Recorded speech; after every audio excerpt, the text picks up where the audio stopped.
The San Francisco offense getting their last-minute instructions before they take over here. Well, they're going to have to go at least 50, 60 yards here if they want to ensure that they don't have to punt the ball like they did last time. Yeah, so what you're saying is we're not playing to just get out of the shadow of your own goal line, right? You're playing to make sure the punter doesn't see the field again. So it's not picking up a couple of first downs. You want to pick up 5 or 6 first downs and make sure you move the ball into their territory.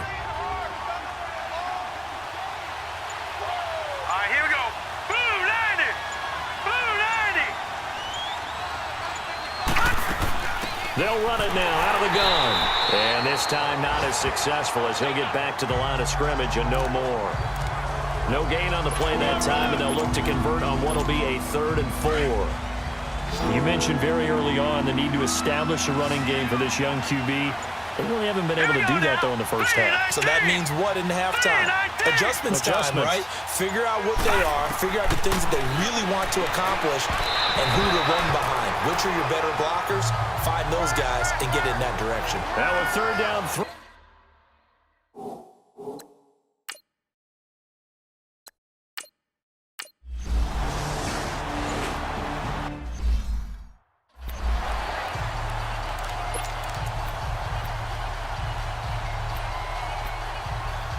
Arizona getting ready to go as they take the field. And still no points on the scoreboard. You're coming off of the 3 and out. They're just looking for anything to grab onto right now, aren't they? I'm wondering if someone's going to take charge in the huddle. You know, we always look to the quarterback, but sometimes it's another player on the team, a star, a veteran, someone with some excitement and energy. It's like, all right, guys, let's shake things up and let's go, because they still have an opportunity to make things happen. Shake it off.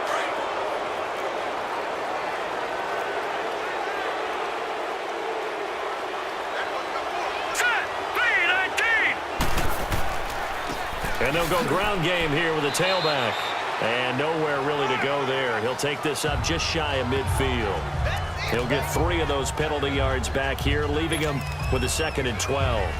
One thing to keep in mind, partner, especially in the second half, when you've got a running back of this size, of these dimensions, I can just tell you, attrition does set in for a defense, because you're excited about hitting him in the first half. Maybe not so much in the second half, and some of these shorter gains turn into bigger runs later. Firing quickly here, and that's complete. And he'll get it into enemy territory just across midfield at the 49. That throw good for only a couple. It brings up 3rd down. I know many people like to throw to the tight end, maybe in a little flexed out position because he creates mismatches with his size. But slot receivers do the same thing with their quickness, their speed, and their route running savvy. On 3rd down, Morton, nowhere to go here. He lost the football. And this is going to be 49er football. Often on fumbles, you look at the guy who coughed it up and say, geez, what did he do? But, hey, let's tip the cap to the defense here. Not a problem at all, my man. I'm not going to tip it. I'm going to doff my cap to him. Congratulations, big-time play. Knocking it free and creating something good for your team. And San Francisco gets set to go here. And on the last go-around, they really couldn't get anything going. They had to punt from deep inside their own territory, which means they're going to lose the field position battle as a general rule. What they're looking for now is a little more consistency. Move the ball at least a few times on off. Now a loose football. The ball comes out. And this is recovered by the Cardinals.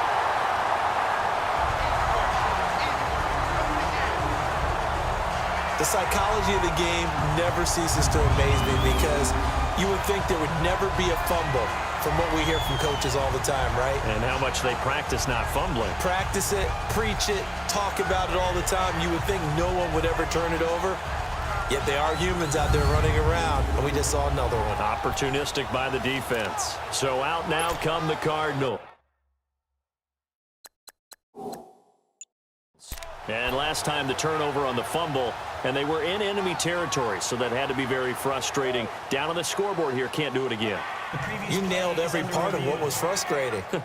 Down on the scoreboard, had a drive going, had pushed it past the 50-yard line, so they felt like they were in striking distance, and to come away with nothing, not a good feeling at all, to put it mildly. Now they can't afford to do that again. Yeah, now can they get that bad taste out of their mouth here?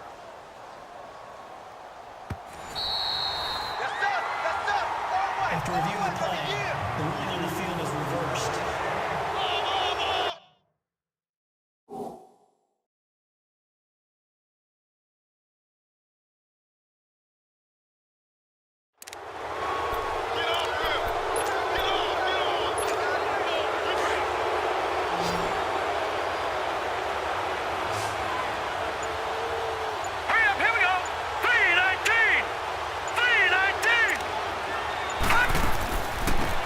run it now out of the gun. Flashed the stick skills, but didn't get a ton from it. Stopped short of the 35. Give him 3 yards, and now they're left needing.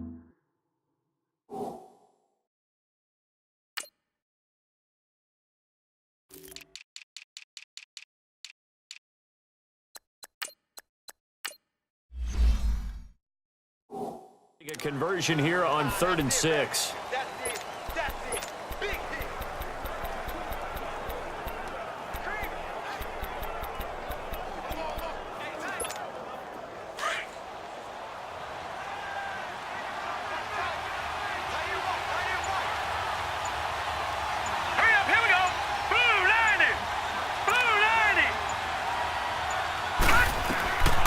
Looking to throw.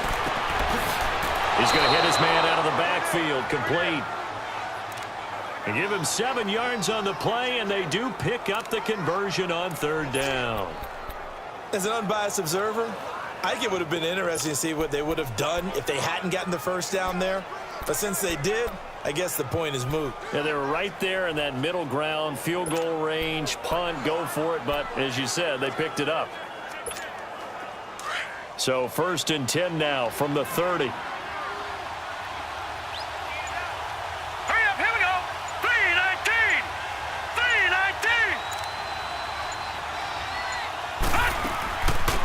They'll run it now out of the gun. And able to push his way forward here for a good little gain. 5 yards on the carry. Good pickup on 1st down. I call that play a success. A nice inside run sets up a very manageable 2nd down. A very solid gain on that play.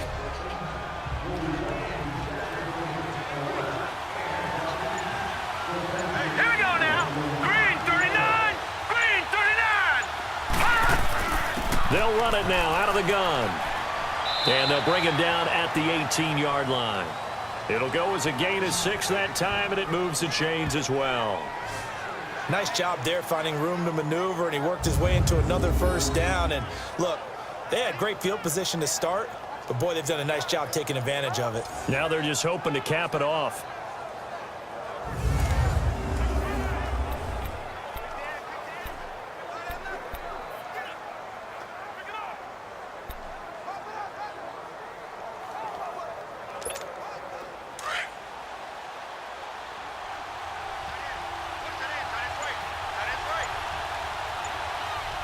Here we go.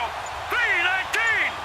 319. And they'll go with the ground attack here. And he'll take this down for about 4 yards, down to the 15. Some of the most unselfish players on any football team, defensive tackles, because we ask them to just eat up blocks and allow other people to make tackles.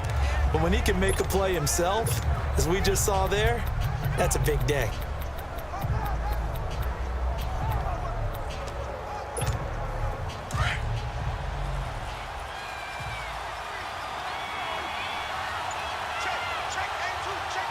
Here we go.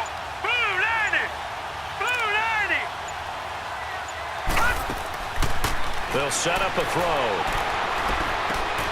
His throw caught right around the 6. And he's going to be brought down just shy of the 5 at the 6. His first catch, good for 9 and a 1st down. One of the advantages of zone defense, as I remember it, is being able to see the play develop in front of you. One of the disadvantages, when they find those levels where they can hit you with it, sometimes behind the corner and in front of the safety.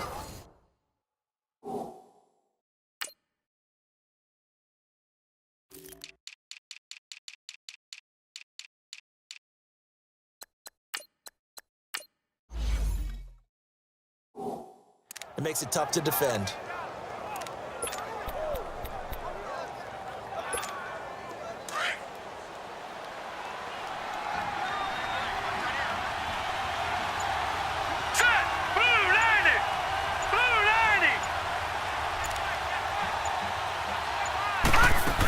They'll try and run for it on 1st and goal. And not a whole lot there. He does get a couple, taking it from the 5 down to the 3.